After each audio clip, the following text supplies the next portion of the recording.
What is going on, guys? PaPaSea back in the video for you guys, bringing you week 4 of season 3 of the GBA D-League. This week, your New York Klinks are taking on Leo, coach of the Durham Druddigons. His link, of course, will be in the description.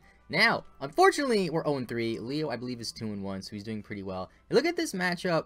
If you didn't miss the team, or if you missed the team, links in the description. But to go over the team a little bit, we have Tailglow Manaphy. We have a Hoopa that is literally just there to tango with the Snorlax. This is the second time this season I was terrified of Snorlax, and it didn't come because Greg had it early in the season, traded it to Leo. Neither of them brought it when they had it against us. Gigalith, really just for sand. It has Stealth Rocks too. Scarf Sylvan because it outspeeds the Kyurem Black. If it's not Scarf, if it is a sub Kyurem Black, I can just go up a Hyper Voice and kill it pretty easily. If it's max HP, after Rocks, I guaranteed kill it. Ectodrill is just Sand Rush, it's fast, it kills stuff. And then Dragon Dance Haxorus with the Yachi Berry because of Kyurem Black, because of the potential Ice Beam from the Greninja and from the Tapu Fini as well. My opponent, he has Greninja, which is, it's Greninja. I mean, against my team, it matches up really well. It has U-Turn, which just kills Hoopa, which is great. He has Kyurem Black, which is Kyurem Black. He has Raichu, which my team has a little bit of an electric weakness, but if you look at this specific team, it's only one electric weakness, one immunity, and one resist, so it's really not that bad, I guess. Then he has Tapu Fini, he has Bronzong, which is most likely going to be Stealth Rocks, and then he has the Mega Aerodactyl. So let's get right into the battle. So leading this match, I didn't really know what I want to lead with. I was tempted to just lead Manaphy and go full out aggressive, and that was pretty much the best play to make. If he brought Donphan, which I thought he would bring Donphan over Bronzong possibly, then Manaphy would be my lead 100% because I feel like he's most likely to lead Manaphy. I thought he might lead Bronzong or the Greninja. He actually leads Greninja. I lead Manaphy. I guess he didn't want to lead Bronzong, fearing a Shadow Ball. I don't really know. And then again, now that I think about it, he doesn't know what I'm leading with, so what am I saying? Either way, I lead Manaphy, and I figure, okay, he's going to U-turn, he's not staying in. Let's just go for the Surf. I thought pretty hard about just going for the first turn Tail Glow. My philosophy with first turn setup moves is like 99% of the time they don't work out, so I didn't go for it. I went for the Surf, thinking he would go to the Bronzong, but he went out to Tapu Fini. I guess he thought I might have Shadow Ball, didn't want to go to Bronzong, take a Shadow Ball. I go for the Surf. It doesn't do very much damage, but I do have the Energy Ball on Manaphy, and if I do go for the Tail Glow, Energy Ball has a chance to kill, which is great. So I go for the Surf. Doesn't do very much damage at all, of course, as you can see. Gets a Leftovers recovery, of course. So here I'm thinking, like, he could Nature's Madness me if he really wants to. He could possibly taunt me, but I don't really think that's the best play. I just go for the Tail Glow, because, like, if he taunts me, I get the Tail Glow off regardless, because I outspeed him. If he goes for Nature's Madness, I might have HP, but I have Energy Ball, so I can kill him. He goes for Nature's Madness there, which is what I thought he might do. Does half damage, obviously, because Nature's Madness does. Knocks me down, well, a little bit less than half, because I already had HP damage. Do you know what I mean? And then he gets some more Leftovers damage, and he's at like 98%, maybe even 100%, I can't even tell. Actually, shout out to Aster for giving me this. Bam, we can see the HP bar now, the exact percentages, as you can see in the top right corner of your screen. So he switches out, he goes out to Cesaro, which is the Aerodactyl. I clicked Energy Ball here, and it does a hefty amount. Now, it's a neutral hit, hefty amount. Look at this damage. That is pretty good. Now, obviously, if I click Surf, he would have been dead, which would have been great. But I figured, you know, let's switch out. He's going to Mega Evolve, he's going to kill me. Let's just go into my Gigalith, because I can take any hit he wants to go for. If he has Earthquake, I can take it. I can take 2 Earthquakes pretty much easily. And I do have Rock Blast. And I'm pretty sure with Rock Blast, at this range, I only have to hit him 1 time for him to die, which is pretty great. So he goes for the Mega Evolution here. Gonna wait for the animation, of course. The sand goes up, which is great as well, because now Extra can come in and get some damage off. Gigalith has the... I always forget the name of the item. The Sand Rock or the Smooth Rock, whatever it's called. The thing that extends Sandstorm's life. He has that item, so it's pretty good. He goes for Stone Edge, he connects. Doesn't do that much damage. Now, here I'm thinking, like... he could have Earthquake, which I could take, but he goes for Aqua Tail, which I don't know why he had Aqua Tail over Earthquake. I don't really know. And it gets the kill, unfortunately. I guess maybe that's why. Maybe Aqua Tail did more than Earthquake. Pretty sure Aqua Tail is still 100 damage, 90 accuracy. I don't really know. Terrain goes out, it doesn't really matter. So here I just go back out into my, or not go back out, I go to my Extra because I know I outspeed him. I have the Iron Plate, so an Iron Head will do a lot of damage to pretty much anything that wants to come in. He switches out, he goes to his Bronzong here, I believe. Is this Bronzong? Yeah, he goes to Bronzong here. I didn't get Rocks up, which is unfortunate, but he does take the Iron Head damage, which doesn't do that much damage, but that's about, like, a little bit less than a quarter, I would say.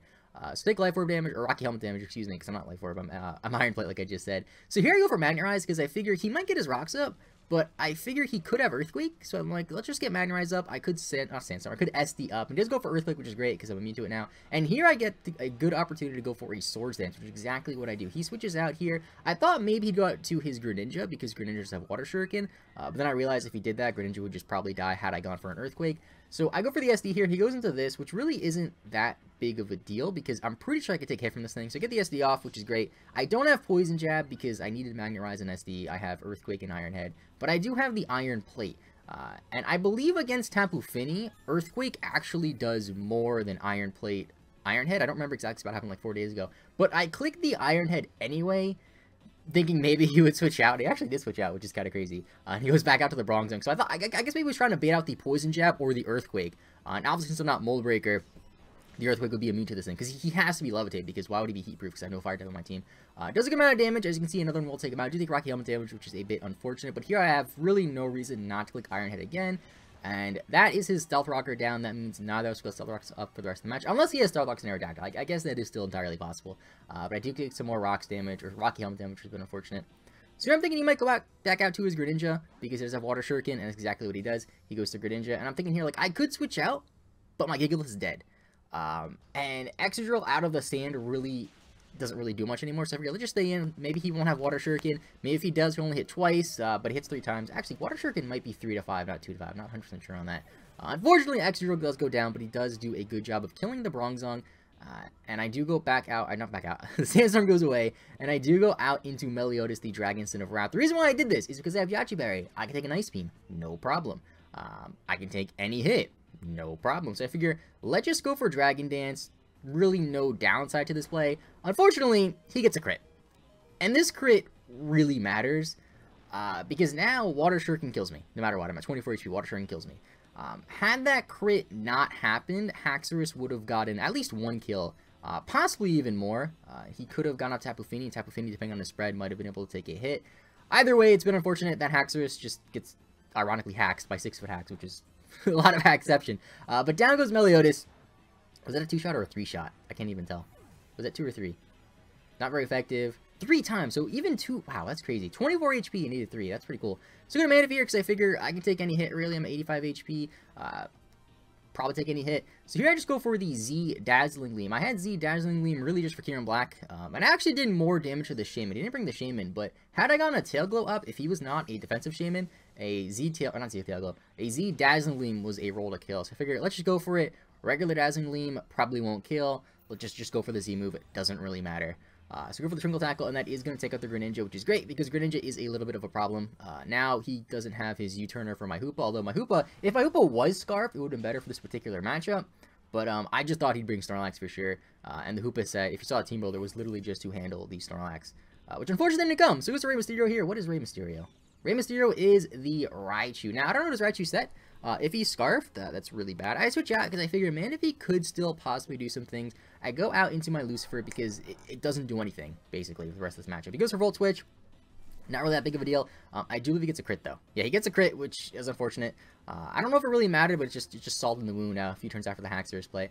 Goes up to Cesaro, which I think is the Aerodactyl. And here I'm like, even if I'm Scarfed, I don't think I would speed this thing. And I'm not Scarfed, so I figure, let's just let this thing die. He goes for Aqua Tail. I am pretty defensive invested.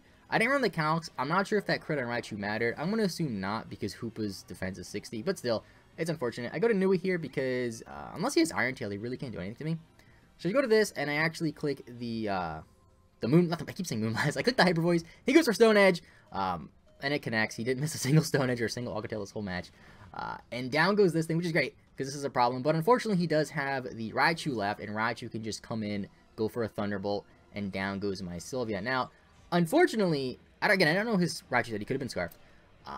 I almost EV'd my Sylveon to Speed Tie a Raichu. Had I done that and won the Speed Tie, this thing would have died. Kieran Black, provided it wasn't Scarfed, would have died as well.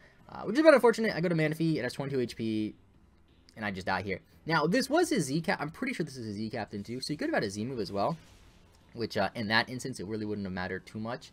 Either way, it's been an unfortunate way. If Haxorus could have gotten a kill or two, that would have been fantastic. Unfortunately, walking here with a loss.